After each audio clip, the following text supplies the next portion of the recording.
Maailman suurimpiin lannoitevalmistajiin lukeutuva Eurochem tukee laajasti urheilua ja juniorijääkiekkoa kotimaassaan Venäjällä.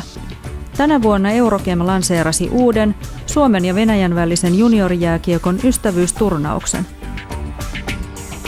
Espoolaisen Plus Matinkylän 10-12-vuotiaat pelaajat saivat syyskuisena viikonloppuna vieraakseen venäläisen Jamburg Kingisepp-joukkueen samanikäisiä pelaajia. Huisketta riitti, kun 4 joukkuetta otti mittaa toisistaan hyvässä hengessä. Lapsille kokemus oli aivan erityinen.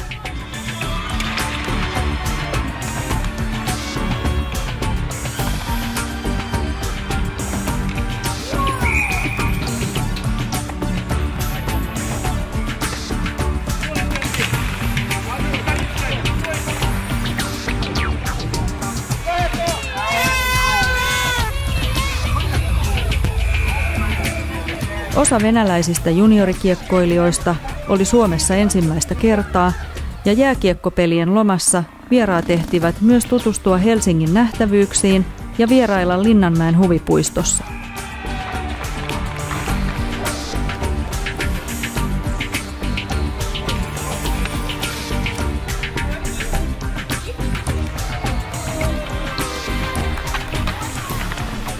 Oli hauska pelata. Kiva. Siistiä pelaa ulkomaalaisilla. No pari virhettä tuli, mutta ensin sitten vastus oli kova ja paremmin meni kuin viime kerralla. Ja hyvin meni.